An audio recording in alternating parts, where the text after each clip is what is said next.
सदा शांति रहती है समता के पीछे, समता न रहती विषमता के पीछे। सदा शांति रहती है समता के पीछे, समता न रहती विषमता के पीछे।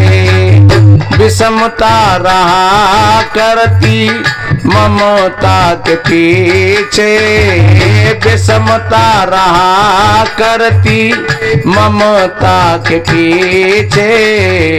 ममता बढ़ाना मामूलता है, सभी संत गुरु जन जो समझा रहे हैं, सभी संत गुरु जन जो समझा रहे हैं। चर्चा बुलाना मामूलता है, बड़े भाग से ऐसा अवसर मिला है। निरर्थक बिताना मामूलता है, निरर्थक बिताना मामूलता है। कितना बढ़िया कहा है मेरे भाई बहनों। सदा शांत रहती है समता के पीछे। हमको कोई दुख और सुख कोई और नहीं देता है, और हम समझते हैं कि हमने कोई गलत काम किया है और हम भगवान का या देवी देवताओं का नाम लेकर के और इस दुख से हमें मुक्ति मिल जाएगी। तो ऐसा नहीं होता है। आपने जो कर्म किया है, जो गलती की है, या तो फिर उसकी आपको क्षमा मांगनी पड़ेगी या उसका परिणाम भुगतना पड़ेगा। जिन देवी देवताओं के, जो भगवानों के तुम पास जाते हो, उन्होंने भी अपनी गलतियों के और किए हुए कर्मों के परिणाम भुगतने पड़े। इसलिए सदगुरु बताते हैं अपने चित्त को बढ़िया बनाओ, समता में बनाओ। जब चित्त समता में होगा तो हमेशा बढ़िया काम होगा, अच्छा काम होगा। एक छोटा सा उदाहरण बताएं कि विषमता कैसे कहते हैं। एक बात ध्यान में आ गई है। एक परिवार में 4 लोग थे, ध्यान से सुनना। उतने नहीं सुनेगा उतने ही पीछे पछताओ, फिर कह रहे बात तो बढ़िया कहीं पर पता नहीं निकल ही गई।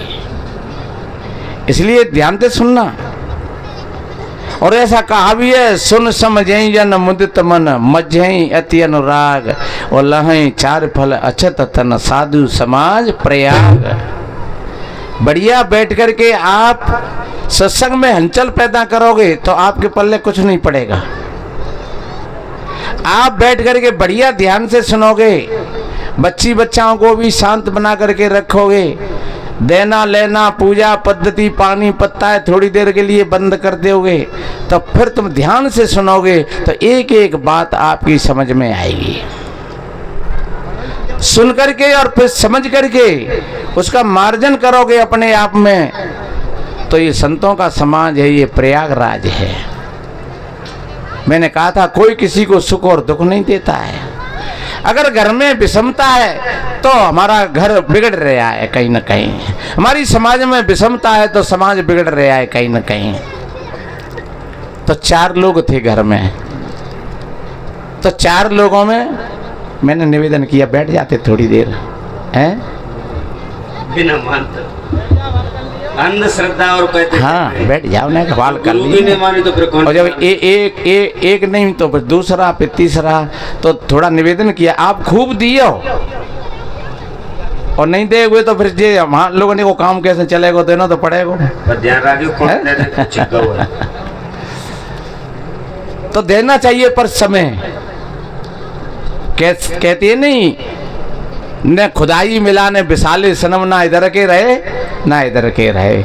न तो पूजा का ही आनंद मिला और न सत्संग ही मिला, बीच बीच में डिस्टर्ब हो गया। पहले सत्संग सुनो और बाद में पूजा करो, तो सत्संग का आनंद लो और फिर पूजा का आनंद लो। तो मैंने निवेदन किया, वो 4 लोग थे और 4 लोगों में एक सासू माँ, एक बहू और एक बेटी और एक आदमी, 4 लोग थे। तो जो बहू, चारों में तनाव था, चारों में तनाव था। न तो बहू सासू की बनती, न सास और ननद की बनती, और न पति पत्नी की बनती, और न माँ बेटा की बनती। चारों में ऐसा तनाव रहता था। और जब कभी भी मिल जाते बैठते तो एक से एक कभी ठीक नहीं बोलता, जब बोलते तो बुरे बोलते। ये ध्यान रखो, कहीं हमारे परिवार में तो ऐसी बात नहीं है, अगर होए तो फिर इसका सुधार करना। एक बार की बात है कि वो मार साहब थे, तो वो अपना पाजामा बनवा करके लाए बाजार से।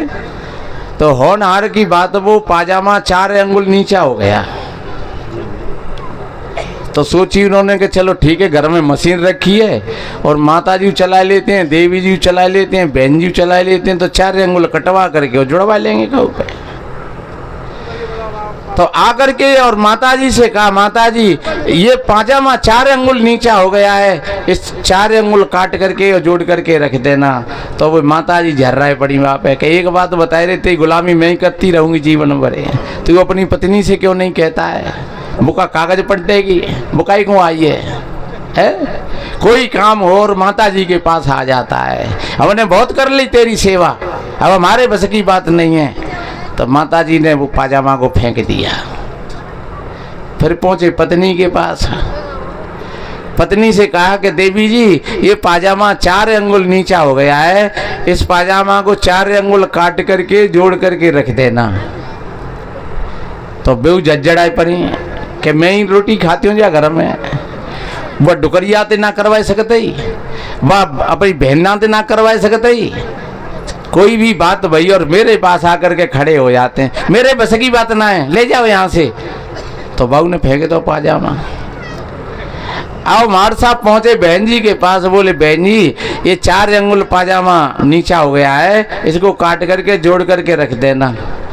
बोले भैया जी जब नोटों की गड्डी लाते हैं सो तो भाभी जी को थमा देते हैं और गुलामी हम करें, हमारे बस की बात ना ने। कहो भाभी जी से, वो क्यों नहीं करेंगी, वो क्यों आई हैं तुम्हारे साथ में शादी हो करके?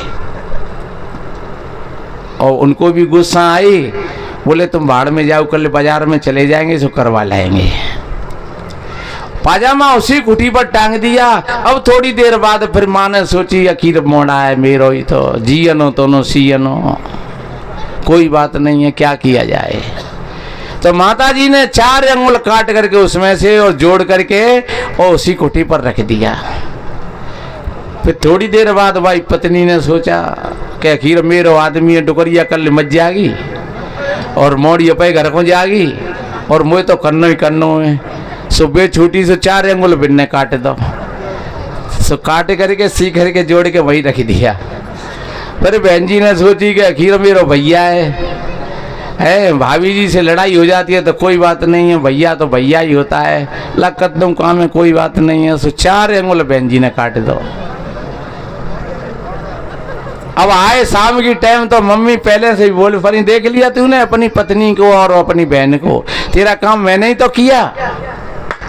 और जब पाजामा को लेकर के और उन्होंने पहन करके देखा तो उन्हें पाजामा रहा, उन्हें अंडरवियर रहा। बोले माता जी मैंने तो 4 अंगुल की कहा था। बोले पंचायत मत करे, देख ले 4 अंगुल की पट्टी मेरे पास में रखी है, काम को तो काम करो और पीछे तो इल्जाम झेलो। अब उसने सोचा कि भाई ये 12 अंगुल कटाए इसमें से। फिर पत्नी के पास आए तो बेऊ बोल पड़ी कि देख लिया तुमने अपनी माँ को और अपनी बहन को, मैंने ही तो तुम्हारा काम किया। तो कि भैया जी इतना ज्यादा क्यों काट दिया? बोले आपने 4 अंगुल की कही, जेरा 4 अंगुल मेरे पास में। तो फिर समझ में आई कि 4 अंगुल बहन जी ने काट दो। फिर जाकर के बहन जी के पास पहुंचे तो वो 4 अंगुल बहन जी ने काट दिया। इसको कहते हैं विषमता। अगर उनमें प्यार होता, थोड़ा सा समझ होती तो चारों अरे एक ही काम को कर लेती, और समय भी उतना नहीं खराब होता, कपड़ा भी खराब नहीं होता, चित्त भी खराब नहीं होता, और घर में प्रेम और प्यार, सुख और शांति की वर्षा होती, उसको कहते हैं समता। तो मेरे बहन भाइयों, यही अगर विषमता हमारे घर में है तो हमारे घर में द्वंद्व रहेगा। यही विषमता अगर हमारे समाज में है तो समाज में विषमता रहेगी। और यही विषमता अगर हमारे अंदर में, हमारे मन और इंद्रियों में है, तो सदगुरु कबीर साहब जी ने बीजक के 3 नंबर के पद में कहा है, संतों घर में झगड़ो भारी, रात दिवस मिले उठो ठिलागे, 5 डोटा एक नारी, न्यारो न्यारो भोजन मांगे, 5 अधिक सवादी, कौका उका 18 माने, आप ही आप मुरादी, दुर्मत केर दुहागिन मेटे, डोटे चाप चपेरे, कहें कबीर सोई जन मेरा, जो घर की रार निवेरे। सदगुरु कहते हैं वही मेरा है जो अपने घर की रार को निपटा ले। यही है सत्संग का फल।